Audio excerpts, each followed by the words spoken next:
All right, welcome to the Hermiston City Council Urban Renewal Agency meeting for September 27, 2021. We have a declaration of a quorum, all members present except for Councilor Primer, who's excused. Please join me in the flag salute.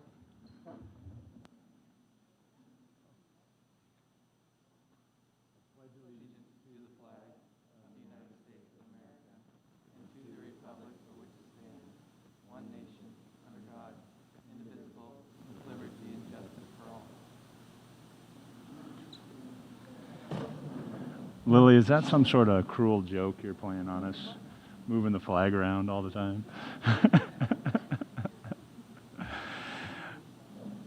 Right, we blame everything on Lily. So, we have a opportunity this evening for a special recognition. And so I want to take a couple minutes here at the beginning of our meeting to recognize somebody that has been a part of the city and the city government for the last 22 years. Been a critical part in keeping us off the front page of the paper and out of the court system. It's Mr. Gary Luisi, who's been our contracted city attorney for 22 years. In that time period, the city has grown by 56%. Our assessed value is up 170%. So seeing a lot of change here, Mr. Luisi. I'd like to invite you over here. All positive change, right? Come on over. We have a gift for you.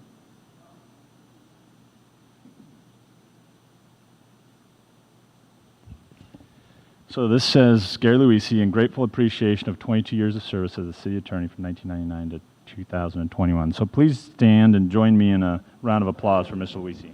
Would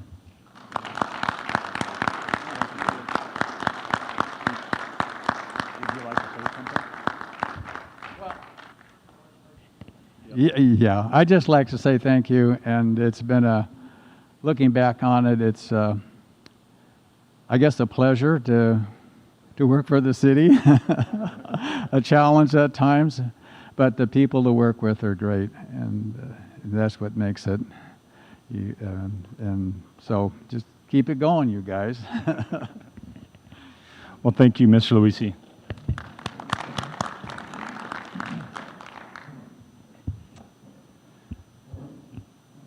Now, you're not completely retired.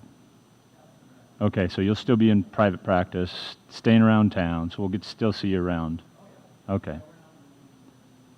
All right. Well, awesome. Well, we love it too, and thank you again for your service to the city. Okay, that's great.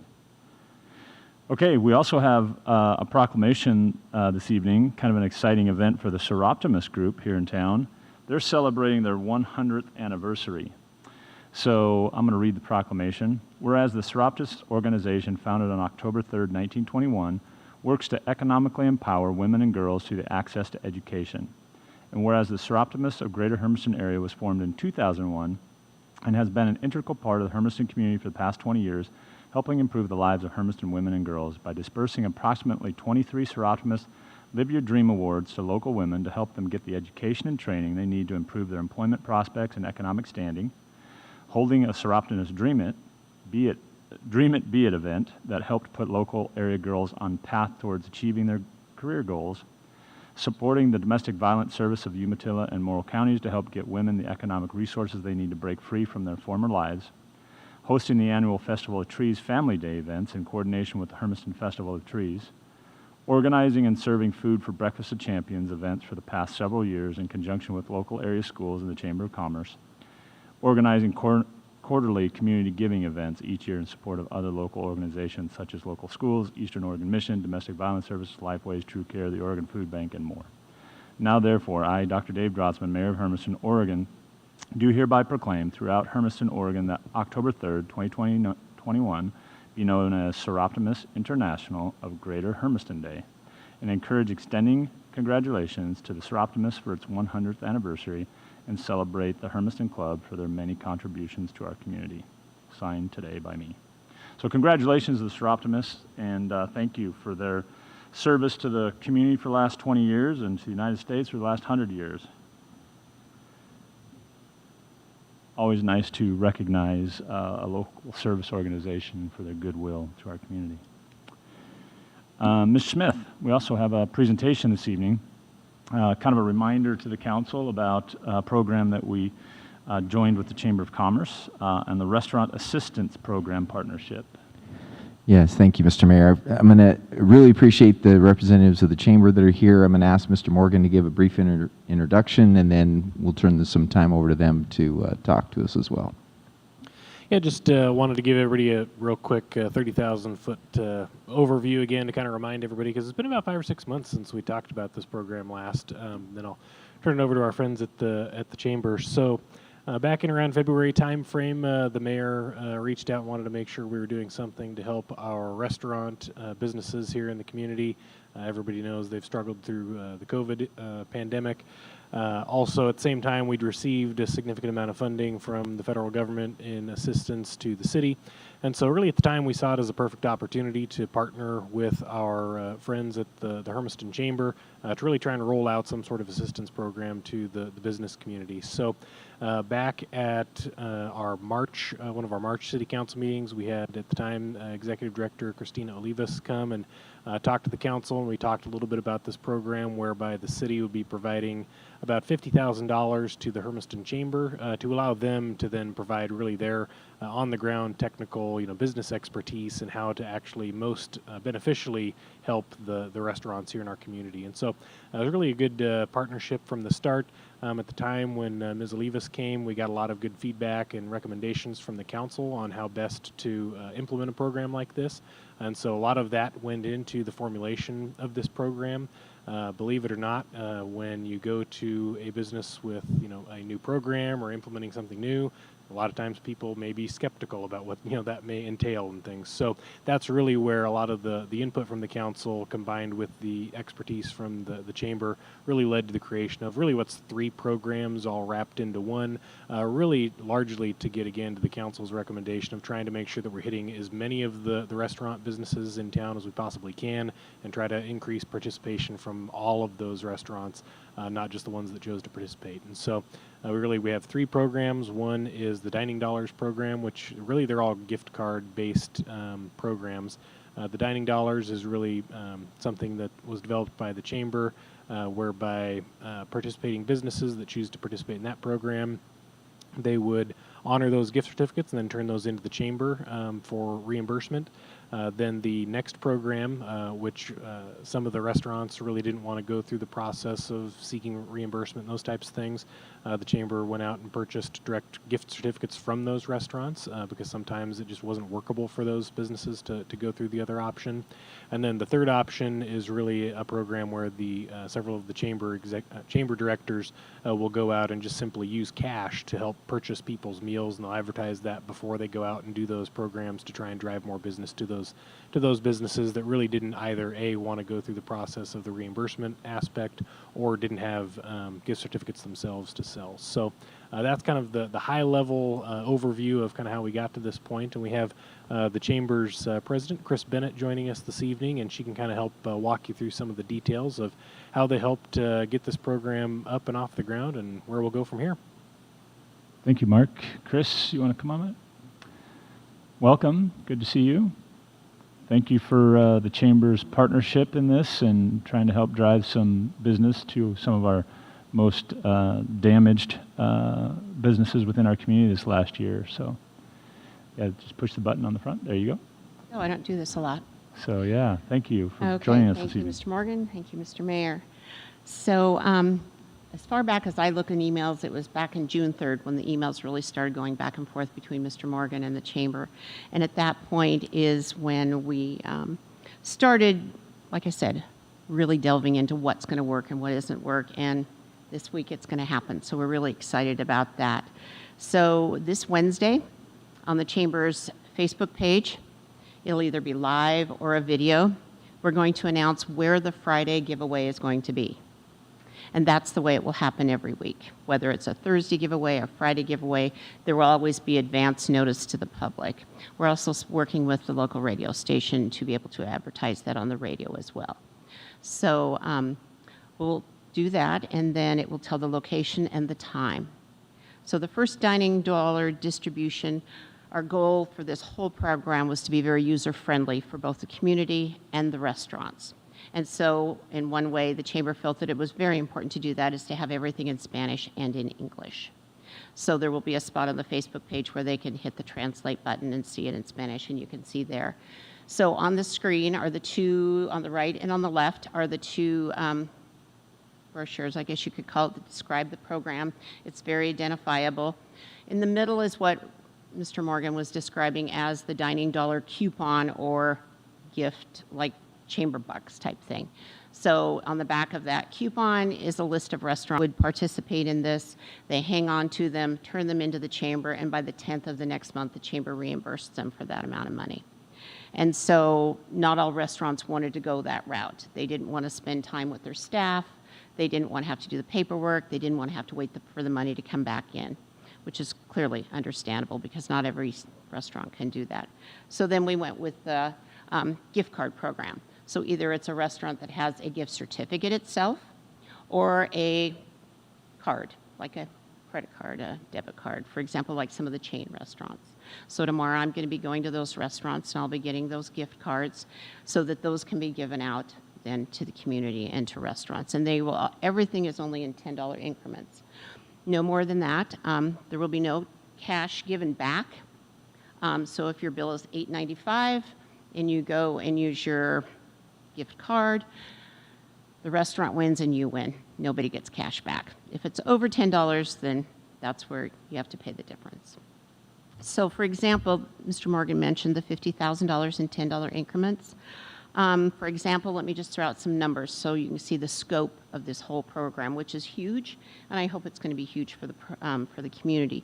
The Chamber Board has spent many, many meetings, and let me introduce Steve Myers is here. He's on the board, and so is Philip Spicer-Kuhn as an ex officio, and we have spent very many meetings going over what scenario, what's going to work, what isn't going to work, questions, those kind of things. So for the certificate you see on the screen there will be 2,125 of those printed. The city is going to receive 60% of those, or 1,275. The chamber will keep 40% of those, or 850 of those.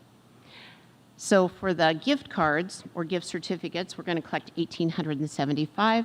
The city will receive 60% of those, or 1,125. The chamber will keep 40% and give out those 750.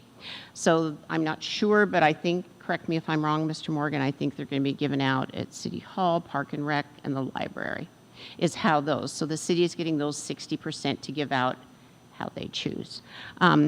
And then let's talk a little bit about the cash. We did the debit card, we did the Visa card thing, we talked about a credit card. Every time, we ran into some problems. Either it can't be ran that many times a day for $10 increments, or if we want to pay for one whole thing at a restaurant, the restaurant doesn't want to stand and do that, or their system can't do it. And so that's where we came up with the cash. So the cash will only be given out by board members. It will be checked out. We have a system set up to where they sign in, check out, date, signatures, and it will be given to the restaurant person that takes the money or the bills. So it's not like we're going to walk around a restaurant and hand out $10 bills to everybody sitting down and they can walk away and leave. It's going to be right at the checkout. So, for example, I went to a restaurant today, talked to them about it just to reiterate, because like Mr. Morgan said, a lot of them were a little skeptical. It's going to take them time. It's going to take them energy. It's going to take them manpower. This restaurant, or this is like a drive-through, Don Jr.'s Taco. He said, I'd really like to increase my morning business. I'm like, okay, we can do that. So on the 8th of October, we're going to be there at 7 a.m., and we're going to hand out $10 bills to his cashier every time a vehicle goes through. So these are not just chamber member restaurants either. They are all restaurants, and the list was given to us by Mr. Morgan, and we have contacted all of them. Some of them chose not to. We've been back to 2 or 3 times, like Don Jr.'s was a no, but we got him to work with us on it. So, our goal was to work together. We appreciate the partnership with the city. We're looking forward to this. We'll be giving the city a monthly spreadsheet of the numbers of where they went, how they were spent. Our goal is to have this completed by the 31st of December, and then the city will receive just another copy of all the spreadsheets with the presentation on the whole program by January 22nd of 2022. We think this is a great partnership, and it's a great way to give back to the community. I have some questions that people might ask. If anybody has questions, or you want me to just go through these, I'd be happy to take questions. I think council may have some questions. Sure. So, councilors, do you have? I guess the first question I would ask: Sure. How would a community member get one of the dining dollar certificates? Okay, so you have to, know where the location is, and then you just show up. Okay. So it's only for that place on that day. Only that They place can't on come that to you date. and say, "I want to go to Hales for lunch tomorrow." and use Right, it." and we may be standing on the sidewalk, or we'll be, of course, by the cash register. Right. It depends on, I think Hales is a dining dollar, so, that's the only place they can use that. Mhm. Councilors, any other questions? How's the city going to give theirs out? So we will be doing it in a multitude of ways. We've over the past year, 6 months or so, we've been doing a program with the bowling alley and the movie theater, where we would give an incentive with our Parks and Rec programs or with the library programs. We're going to carry that into this program as well, where people participate. They'll be given some of these certificates and be able to use them in the community. We'll also have them available at the front desk. For each utility customer, we'll have an opportunity to get one of these certificates or gift cards. Councilors, questions? So this isn't specifically for Hermiston residents, but it is for Hermiston businesses, right? So this person could be visiting from Tri-Cities, for instance, happen to stop in at Hales on the day you're giving out $10, and the money's still going to the Hermiston business, even though that participant from Tri-Cities would benefit as well. But hopefully, their bill is more than $10, and they're going to spend more than $10 at that restaurant and try and drive increased business to that restaurant as well. So, yes, Councilor Duran? How many of the Hispanic businesses are participating in this program?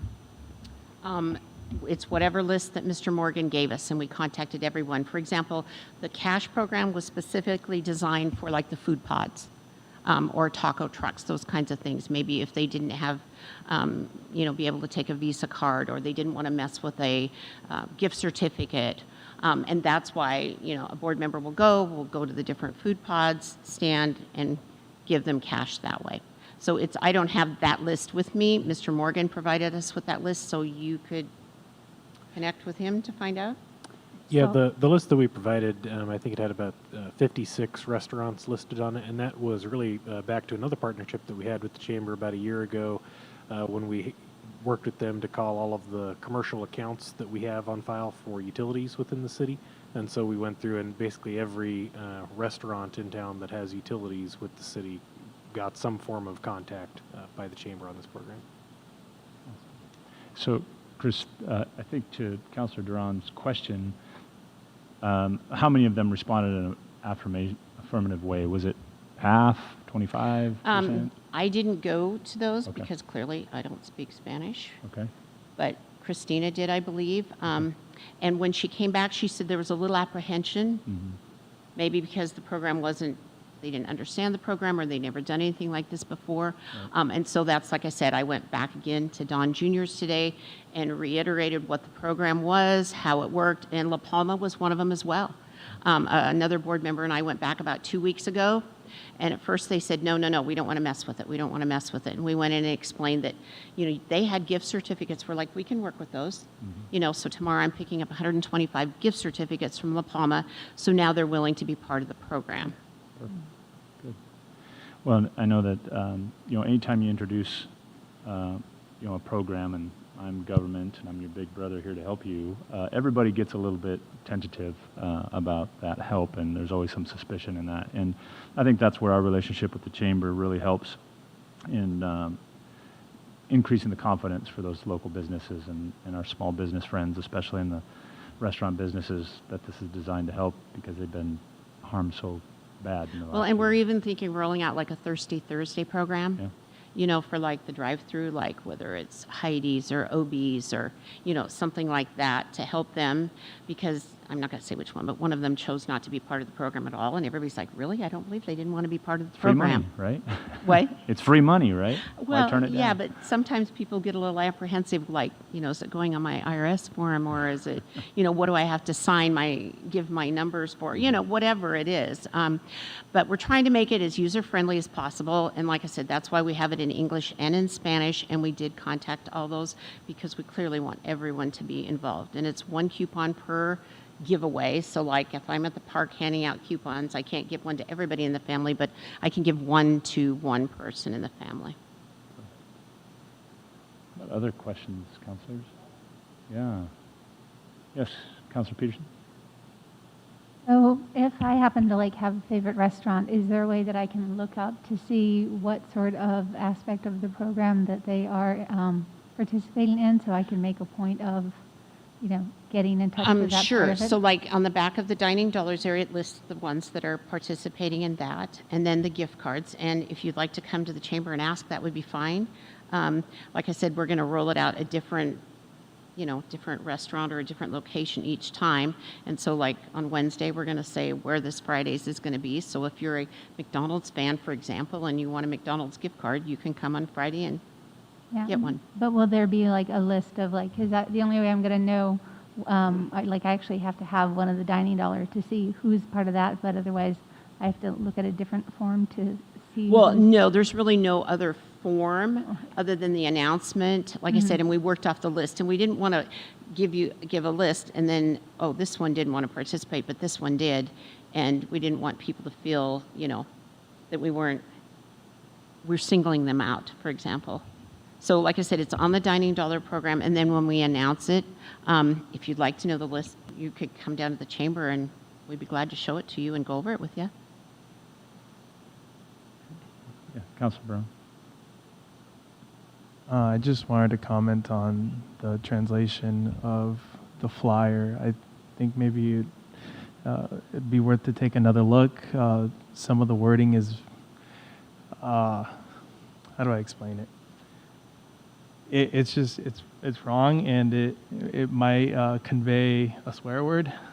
Well, So- I can answer that question for you. So that's not me. It's not just a translation program that we put into a computer and printed it that way.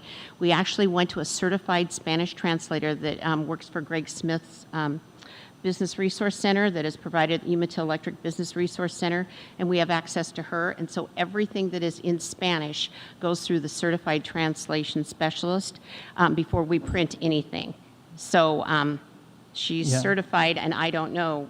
No, you it's know. fine. I wasn't saying it was your fault. No, was I just saying- said, I'm just trying to explain how we are doing the translation, just so that you understand it isn't just, you know, I realize there's different dialects, and we're just trying to cover all our bases, and that was offered to us as a service, as a partnership with the Umatilla Electric Small Business Resource Center, and so we've taken advantage of that, and we clearly want it to be accurate in all of our materials. I would just look at the bold one more time and Yeah. see if maybe you can I'll reword run it. it by her, but like I said, I don't have the certification, so we are just going on somebody with a certified Spanish translator. But, you know, if you'd like to come and talk to us about it, we'd be, happy to look at it with you. Yeah, okay, fine. That's kind of what I was doing right now. And that's fine, yeah. I mean, and then we can comment with her, or you can comment with her, or however you'd like to do that. Perfect. Other comments, Council? No, I'm super excited for the program. I hope the community recognizes the importance of supporting these small local businesses. We want these restaurants to be around. I think that's probably one of our number one complaints we get as a council, is that we don't have enough restaurants. And so trying to keep and support our local restaurants the best we can. This is a way that we came up with a great partnership with the Chamber. We appreciate their effort and work. I know this is burden and a lot of time and effort on your part, so we appreciate that. And I look forward to the partnership and working with you, and hopefully supporting these small businesses in the process. So thank you. Yes. Oh, yes. Councilor Brown. I also want to be constructive. I don't want to just point something out. No, and say that that's it's fine. wrong. I'm glad you did, but like I Um, said, we thought we'd covered our bases with that. I would make the suggestion, instead of coger un amigo, say invita un amigo. invite or traite un amigo, and I could write that out or Okay, give it to you sure. after the Yeah, meeting. if you'd like to get that to us, Val is at the office 9 to 4. That would be great. Perfect. Anything else, Council? Do you have anything else, Chris? Oh, yes. And if you want to give me those changes, I'll make sure that they get over to the chamber office.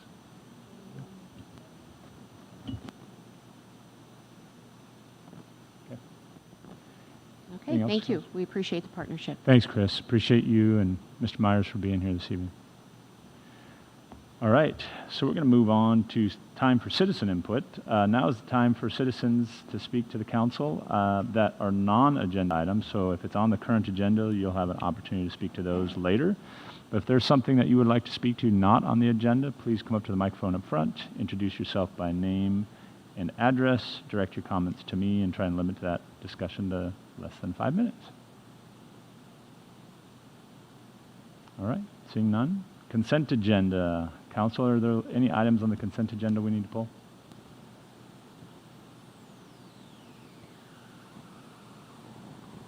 Seeing none, is there any public comment on the consent agenda items, A through E? Yes, come on up. Which one did you want to speak about? Hi, good evening. I just wanted to speak about number D. D? Okay. Good evening, Sure. everybody. My name is Agustin Vega Peters, and I'm being recommended for the Hispanic Advisory Committee, so I just wanted to come by and introduce myself and say hi. Okay. That's about all I had. All right. Well, you know, it takes a lot to stand up in front of a public body anyway and speak, but also to volunteer your personal time to city committee and support of trying to make your community better. So we appreciate you and your time and effort and willingness to do that. Assuming that the council approves it, which I suspect they will, welcome aboard, and we appreciate your time. Thank you. I appreciate it. Yeah. Anybody else like to speak to any of the other consent agenda items, A through E? Okay, can I get a motion? So moved.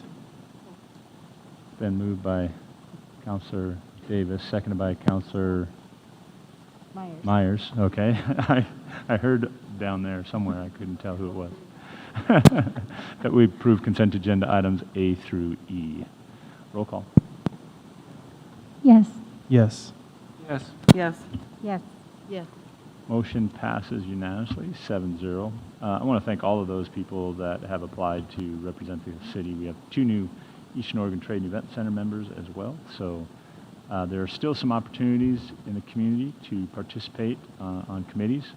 So I would encourage members of the community, if they have an interest in serving their city, to look at that on the website. Park and Recs has a couple position open, Airport Advisory. EOTech still has a position open, Hispanic Advisory position, and Library position.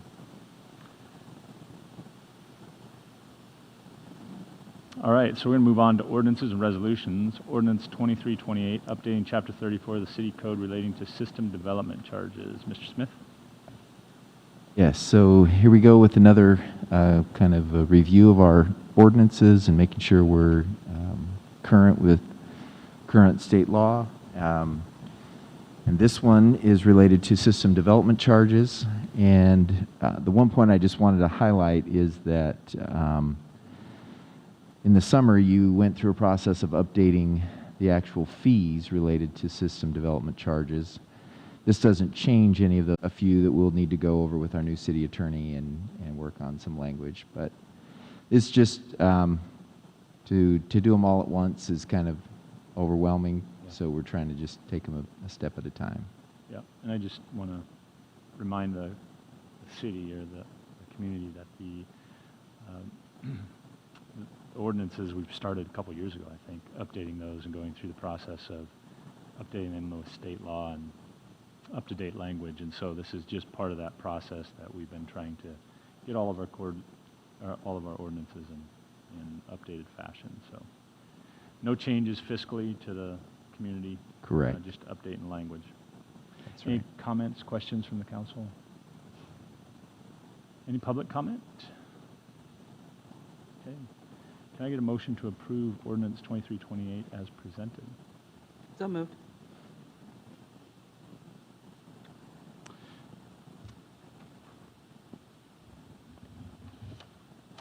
Mr. Luisi, why didn't you catch that?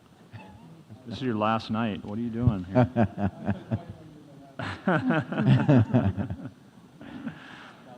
Yes, so we're going to start this process over. Hey, you can't let me down on the last night. All right. Mayor requests first reading the ordinance be read by title only. It calls for a roll call. Roll call. Yes. Yes. Yes. Yes. Yes. Motion passes unanimously, 7-0. Mr. Luisi. The first reading of ordinance number 2328 by only reading the title. An ordinance amending Chapter 34 of the Code of Hermiston relating to system development charges. Mr. Mayor. Mayor requests that the ordinance be put on for final adoption at this meeting and its second reading be by title only and calls for a roll call. Roll call. Yes. Yes. Yes. Yes. Yes. Yes. Motion passes unanimously. Mr. Luisi. The second and final reading of ordinance number 2328 as follows. An ordinance amending Chapter 34 of the Code of Hermiston relating to system development charges. Mr. Mayor. Thank you. Can I get a motion that ordinance number 2328 be adopted and become effective 30 days after adoption by the City Council? So moved. Second. Been moved by Ms. Davis, seconded by Ms. Myers, that we approve ordinance number 2328 be adopted and become effective 30 days after the adoption by the City Council. Roll call. Yes. Yes. Yes. Yes. Yes. Yes. Motion passes unanimously, 7-0. Mr. Smith, the August 2021 financial report. Yes, I'll ask Mr. Kay. Mr. Kay. Turn that on. I'm going to take this off, and I'm going to beg your indulgence. I have a hearing issue, and I got an ear infection. I can't wear my hearing aid, so I'm going to do my best, if you have questions, to hear you the first time. August was a good month. Here we start with the Urban Renewal Agency. The only activity for the month, basically, was we did a debt service payment of almost $20,000. No additional revenue came in that month, but we don't really see a lot of revenue come into the Urban Renewal Agency until October and November. On the resources side, we were $2,300,000 versus $1,357,000 projected, a variance of almost $1 million. It really should have been a lot higher because we got our ARPA money last month, which was $1,970,000 something. I went back and looked at the model, and we misprojected some numbers on our projections. I will own that mistake. I'm going to correct it and probably provide an updated record for the minutes of the meeting today. But that's still a significant increase over projected revenue for August of basically 71%. But it should have been higher because the ARP funds, we did not know when we were going to get them in the fiscal year. I was hoping we'd get it in June of last fiscal year, and the state took their time helping us out in holding on to money. But we're doing good. On the expenditure side, we are basically $250,000 below our projected expense, 18% below projected. I'm confident in those numbers. All the general fund departments have now adopted the attitude, we're only going to spend on mission critical issues and not a whole lot of discretionary or unnecessary spending. COVID has taught us that there is a value to the dollar. We need to make sure we get full value for that. I just always like to acknowledge certain departments that have done well in a particular month. You'll see here that we have the pool was actually a little bit below projected on expenditures, but then we weren't open as much in August as we had hoped to be for some certain reasons. I mean, and then we have the library. God bless Director Rose over here. They were actually a little under budget as well. And virtually every month, police operations, Chief Hermiston does a great job of minding his budget as well. We will be looking at the allocation process when we do the overhead allocation costs to the enterprise funds this year. We will be updating those overhead allocation costs every 2 years. We do 2 years, and then we look at what costs are and recalculate them to keep up with the effect of inflation, which is creeping in on a lot of expenditures for the city. As you well know, there's scarcities, some things you can't get. that's going to affect our ability to be cost-effective in meeting the needs of the expenditures. So the general fund in general, we're at about $1,340,800, which is 58% above the current minimum reserve requirement of $2,150,000. We will have a healthy margin. In October and November, we will be well up over $6 million once we set our property tax revenues. And depending on how soon we spend ARP dollars, it should not go down appreciably between now and the end of the year. I'm hopeful that our that are in operation, all of them are above projected on revenues. That's simply because we do not historically project these. We just divide the budgeted number by 12 and do a 1/12 across the board.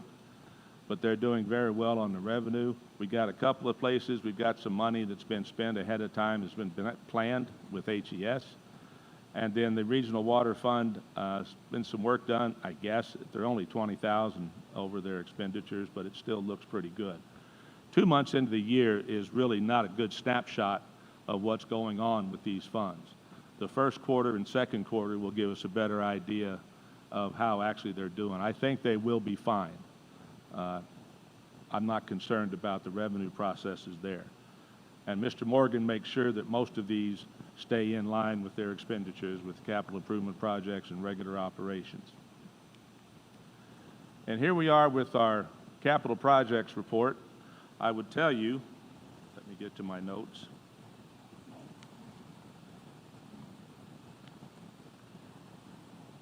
The one I would highlight here is the 7th Street sewer replacement. It, for all intents and purposes, has been completed. Mr. Morgan tells me I have a few punch list items left. We're tracking when the dollars are spent to pay for that work. So it was budgeted at roughly $740,000. We've only paid out $278,000.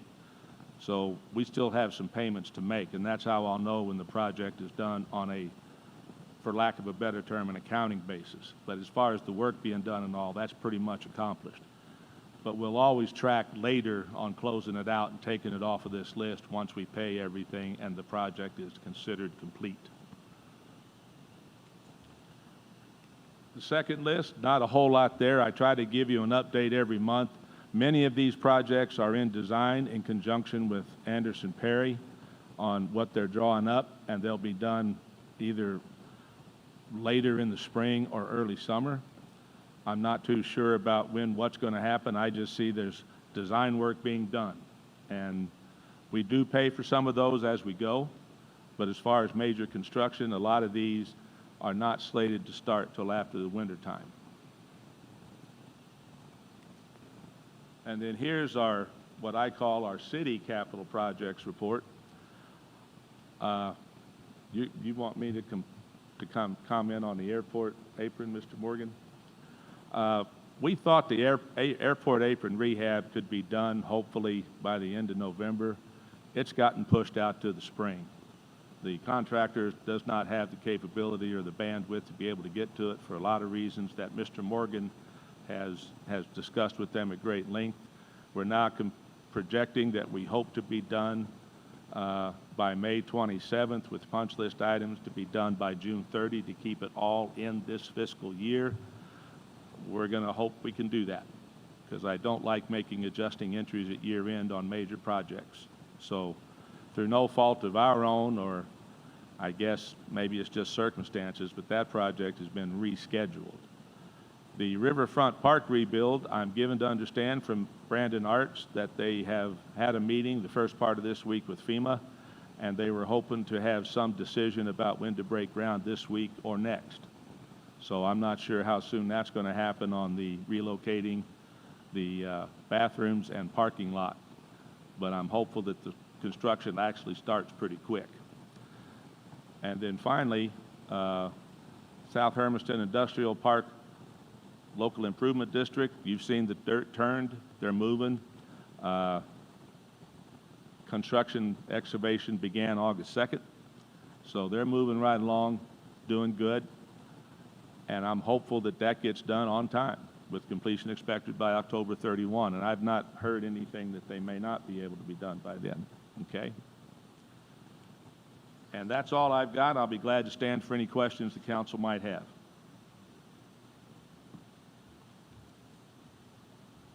Thank you, Mr. Kay. Ms. Smith, you want to give us an update on the City Hall, how that's moving along? I see there's a couple cranes down there now.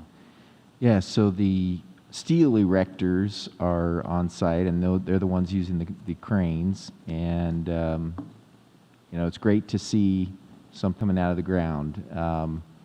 Even though we want it built on a solid foundation, we'd like to see the things that we can identify. But they're moving well. In fact, when I checked in with the project superintendent, he felt like they were a little bit ahead of schedule, their schedule or the planned schedule on the steel. And so we should still continue to see that go up. And thankfully, you know, there's been no delay up to this point on the steel delivery. You know, that has been a problem on other projects. But so far, we've been able to get all the steel parts that we need, and they're moving forward on that. They just poured the last wall piece, so the basement now is completely enclosed, and they'll be starting to, I think it's October 15th, they're targeting to pour the first floors, both the upper and the lower basement floors. So we'll start to see a lot more of this, you know, kind of what it looks like on the form as they keep going up. All right, any other questions from the council on the August 2021 financial report? I guess I just have a quick question going back to the Urban Renewal Agency Fund, especially with that $20,000 payment. Isn't that a projected expenditure, and why wasn't that listed in the projected expenditures column on the report? I'm going to say a great big oops. When we were putting the budget together, we lost our seasoned analyst to another opportunity, and the Urban Renewal Agency had some hiccups in the budget as far as timing, not on total dollars. And as I said, a lot of these things, we're just looking to try to get a projected view in some best fashion. The debt service should not have been missed. That's a constant. Twice a year, you pay one period interest. The next period, you pay principal and interest.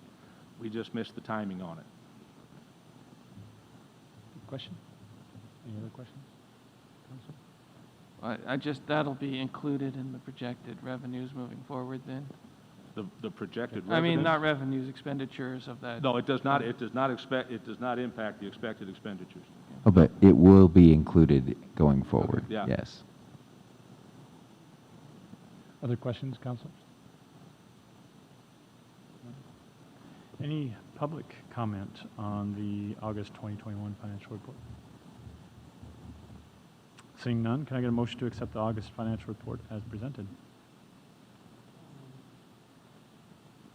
It's been moved by Councilor Harden, seconded by Councilor Duran, that we accept the August 2021 financial report.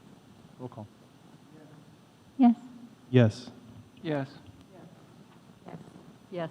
Motion passes unanimously, 7-0.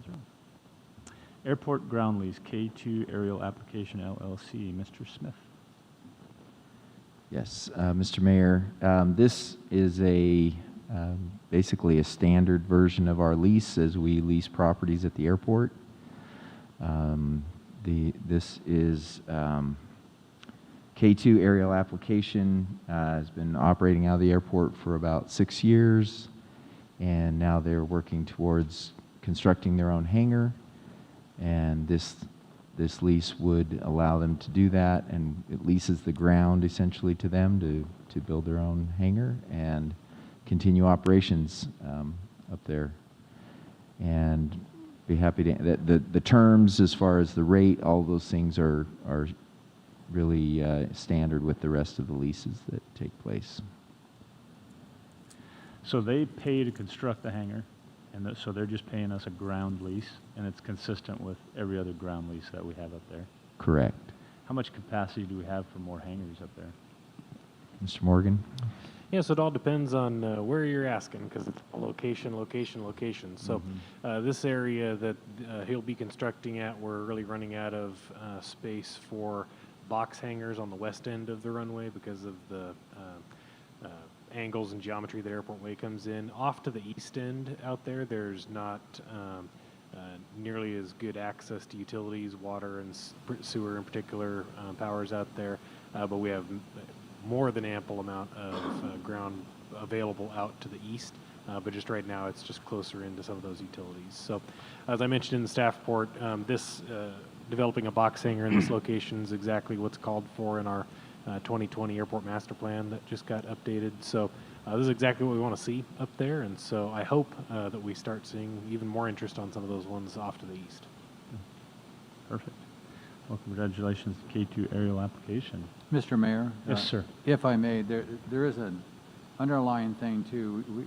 I've talked about it with Mark and with Byron, but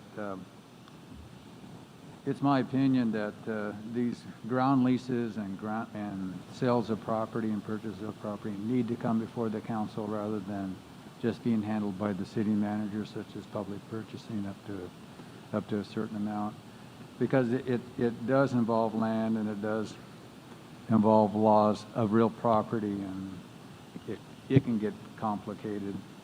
So we want to put the onus on the council in case it does.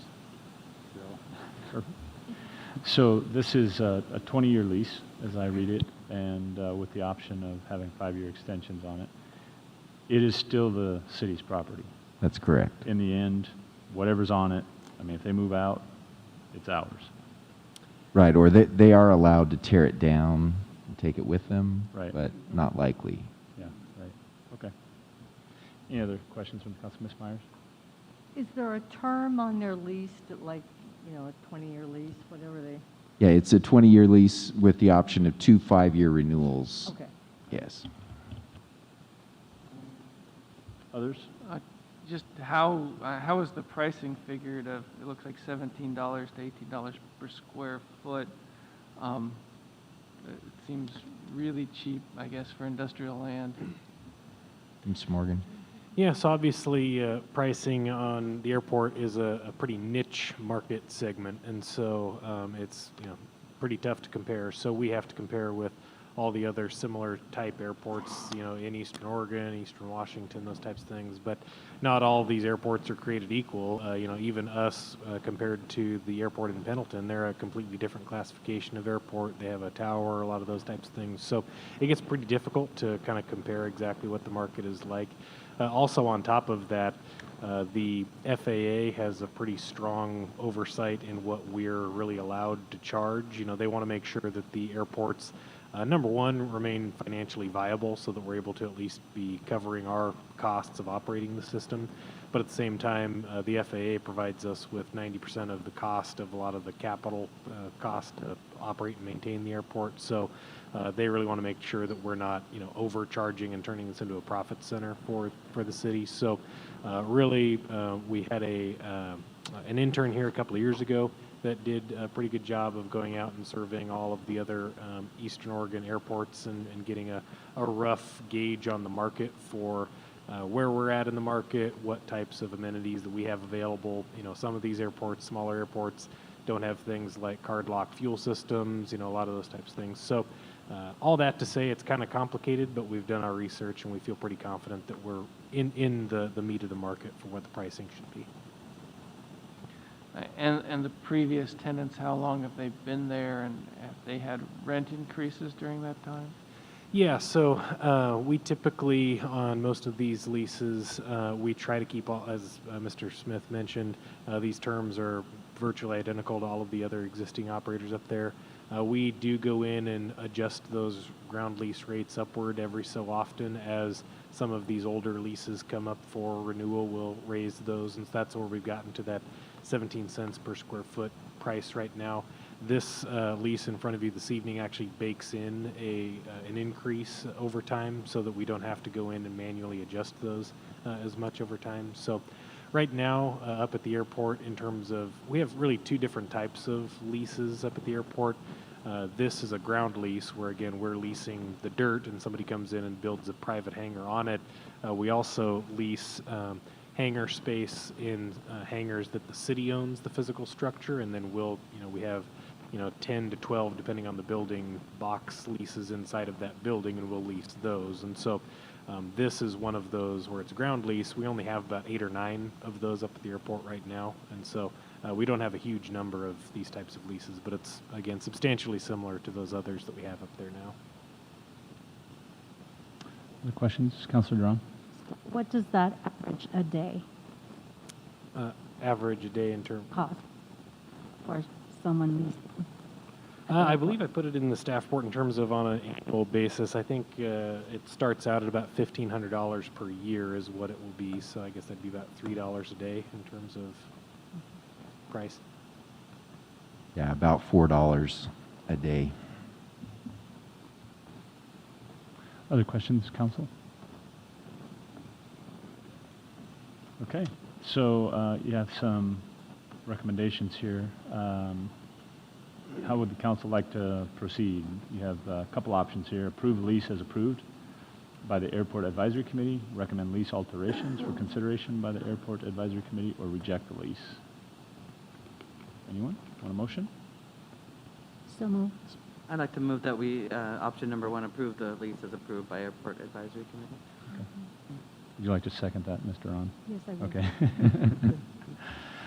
So, yeah, it's been motioned that we approve the lease as approved by the Airports Advisory Committee by Councilor Davis, seconded by Councilor Duran. Any public comment, questions?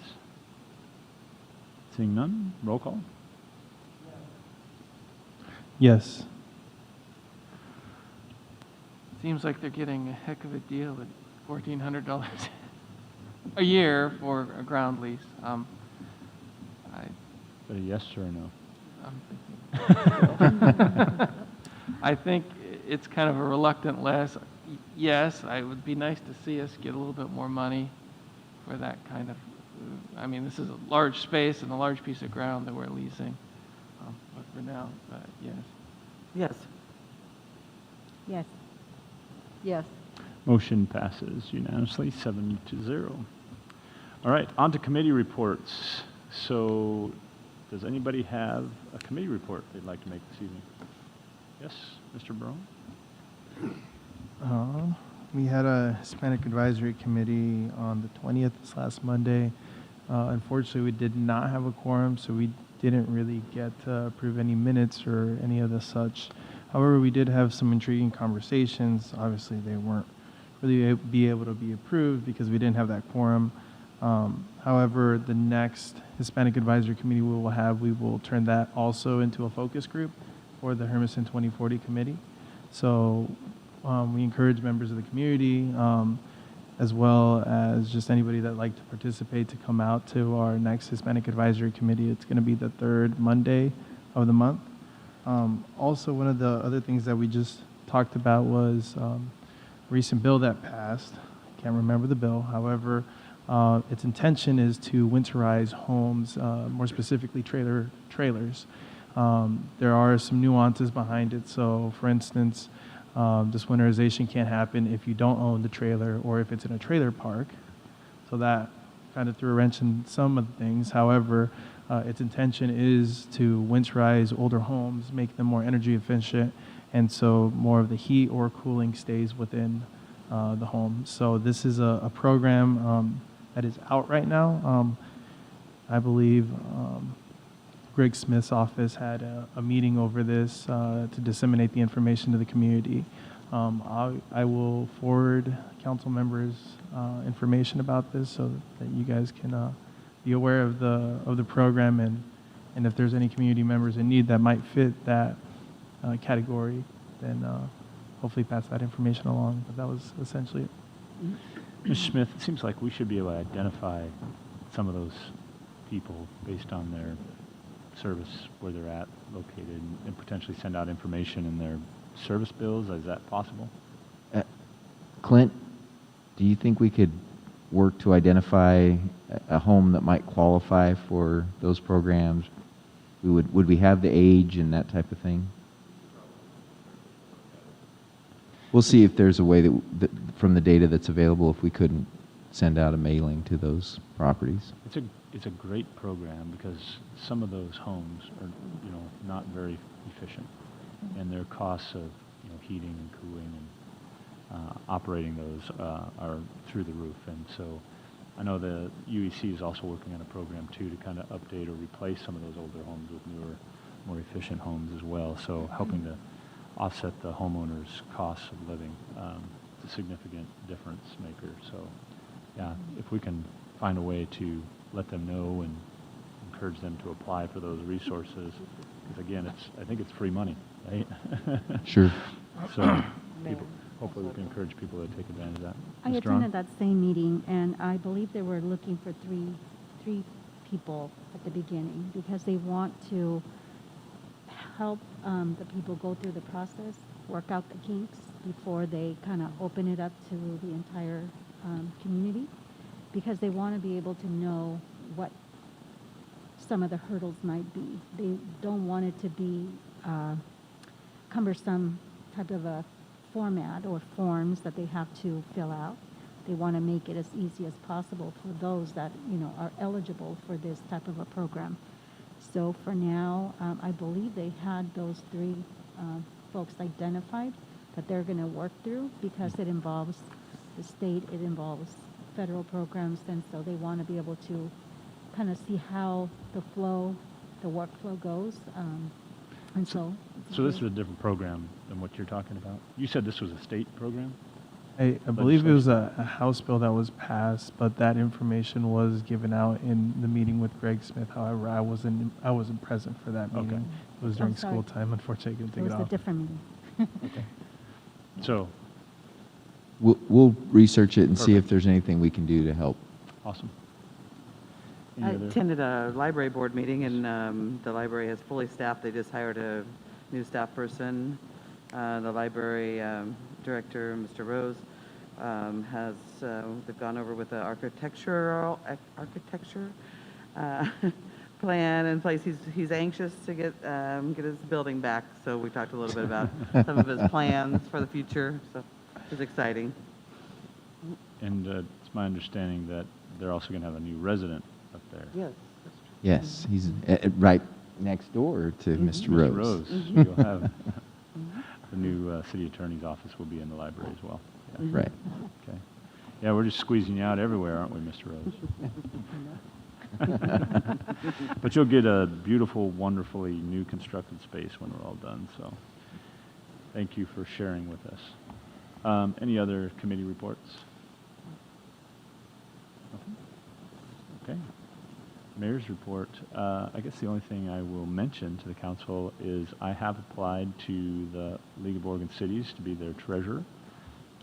So it's a position I ran for last year and lost to Mr. Steve Calloway, mayor of Hillsborough. So I'll be applying again this year to run for that position. So just kind of giving you guys a heads up that I'm on that application, and if approved by the nominating committee, it'll come in front of the cities for their approval. Any other council reports? Ms. Peterson? So I attended the League of Cities Women's Caucus, which is recently formed. And because it's recently formed, it's a really good time to join up because you can help craft it into something that will give Eastern Oregon kind of a strong voice in it. So I did what I usually do. I opened my mouth and said a lot of stuff, which was great because then I had 3 emails by at the end of the day. That was cool. And I'm going to be applying to get on that board as well. So I asked some questions about how accessible they are and how inclusive they are as far as the types of individuals out there that they are recruiting to be members, because I want them looking outside themselves and seeing all of the diversity that our state has to offer in order so that the caucus really does have a big voice. And that got us all really talking, and it was a great meeting. So that I made some good connections for us. Yeah. Actually, 2 of the founding members of that committee are good friends of mine, and they spoke highly of your commitment. So thank you for, your service to the city and the state. So they're also heavily involved in the Diversity, Equity, and Inclusion Committee too. So that's a good tie-in. Other counselors? Yes, Mr. Brown? I think this might have been more appropriate during the committee reports. However, I got to attend the Hermiston School Board meeting prior to coming here. We didn't have work sessions, so I was like, oh, I'll good drop for you, in. good for you. But I did get a chance to talk about Hermiston 2040 and their public comments prior to making my way over here. So that was something that was pretty exciting. Never really get to really see the Hermiston School Board and how they operate. So it was great. And just spreading the word out. I think the survey concludes on the 30th, so at the end of this month. So we're trying to make one last push to make sure that as many people answer it as possible. Yeah, very good. And they can go on to our city website. There's a link to the Hermiston 2040. Right, and then the website is hermiston2040.com. Okay. So It's got its own website as well. Right. Perfect. Hermiston2040.com. Other counselor comments? Ms. Smith? yes, just a few items. Wanted to update the council on where we're at with the various department head positions that we're working on. First, we will see Mr. Tovey in the office on Friday. He gets to have a Friday and then a weekend because we're going to be so tough on him, I think, that he needs to rest after the first day. But we've created his email box and we've filled it already, so he'll have a great time. The other two positions, Parks and Rec Director and our Court Administrator, right now our anticipated closing date is the end of this week. I will be having a call with the recruiter to make sure she's comfortable with the pool, and if she'd like to keep it open, either of the positions open, we might go another 15 days just to see if we can attract a few more candidates. But the last count, we had 10 applicants for the Parks and Rec Director and 4 for the Court Administrator. So I'm happy to see that kind of activity, because often, it's a rush at the end. So hopefully we'll have more as we get closer to the deadline. So That's exciting, actually. I was concerned about filling both of those. Often administrative positions in Eastern Oregon are challenging to fill, so at least you'll have a significant number of choices this time. right. And then finally, before we forget, there are cupcakes over here. We found out from somebody that Mr. Luisi really likes sweets, cake, so forth. So we had some cupcakes made. So please make sure and partake of one before we leave. Maybe before we go in the executive session, that you don't fall asleep or anything. So no, that's all. Thank you. All right. So we do have an executive session this evening. City Council of the City of Hermiston will now meet. Oops, I should say. Yeah, sure. A couple of questions on your report. I guess with regard to the municipal court filling that position, what kind of input does our municipal judge? I mean, that's going to be a position that they work very closely together with. What kind of input does the judge, and does he sit in on all these meetings and help make a decision? Well, my plan, I haven't sat down with him because we haven't kind of set up a hiring process, but as far as an interview process, but I anticipate asking him to participate and being a part of that, and having his opportunity to provide feedback to the candidate about the candidates. Okay. And I guess something that didn't come up on our agenda and was a little surprised, the homeless camp, that's kind of been an issue that is getting a lot of traction lately. I don't know. I have a lot of questions about it. What role is the city playing in that? And are we taking a position as to whether we think it's a good place, or we need a better location? Or, it's kind of way out there, and I don't know. Are there other locations? Is there going to be a separate one for the Hermiston or for the east side of the county, or is this the only one that's going to be there? So are they bringing everybody in here? What kind of infrastructure is going to be there? How are we participating in all that? Well, I mean, really, we're really in a preliminary position right now. We aren't anywhere close to deciding that that's the location or not. The county just made a decision that if there was interest, that property would be available to be used. That's what the county decided. I know that's not what is being kind of talked about, especially on social media, but that's really what the county decided, was this property would be available if people were interested.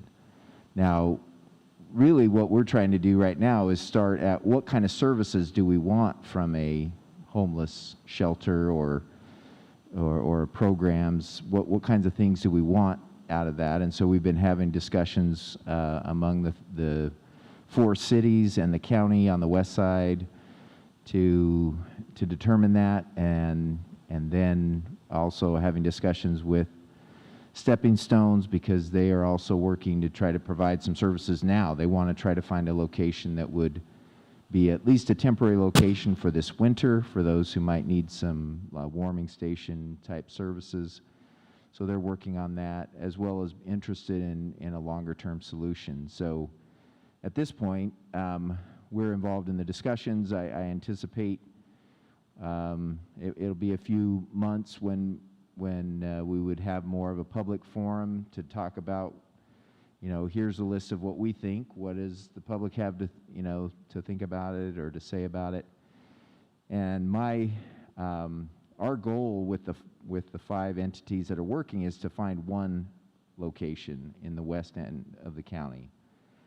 Now, whether that location that's been made available by the county is the right one, I think there's a lot of pluses and minuses that need to be discussed about whether that works or not, but that's kind of the status of where we're at. No more. Thank you. So just real preliminary ideas so far about nothing firm or going No, forward. There's no action taking place out there. There's no sighting of a homeless camp at this point. No, just that's a potential site that has been identified. Right. That's it. Okay. Anything else, Mr. Smith? That's it. Thank you. Okay. So we are going to recess for an executive session. City Council of the City of Hermiston will now meet in executive session in the Conference Center Rotary Room for the purpose of discussing matters pertaining to negotiating real property transactions, discussing matters of litigation with City Attorney Gary Luisi, and pertaining to considering records that are exempt by law from public inspection. The executive session allows the council to meet and discuss matters pursuant to ORS 192.6602E, conduct deliberations with persons designated by the council to negotiate real property transactions, and 192.6602H, consult regarding the legal rights and duties of the public body with regard to current litigation or litigation likely to be filed, and ORS 192.6602F, to consider records that are exempt by law from public inspection. Representatives of the news media and designated staff shall be allowed to attend the executive session. All other members of the audience are excluded. Representatives of the news media are specifically directed not to report on any of the deliberations during the executive session except to state the general subject of the session as previously announced. No final decisions may be made in executive session. At the end of the executive session, the council will return to open session, which the audience may attend. The executive session will last approximately 10 minutes. And please take a cupcake in there with you.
Yeah. All right, we're going to reconvene the Hermiston City Council to order. Mr. Smith, we got anything else for the betterment of the order? No? Mr. Luisi, I understand, this is your last city council meeting that you'll be attending, but you're going to still work with the city on some other projects moving forward. But again, thank you for your service and commitment to the city. Yes, thank you. I've talked with the city manager, and I mean, my door is open for the new city attorney to call me if he has any question about something, or what I did this, or or why did I do this, why did I do that, or whatever. What the heck's going on here?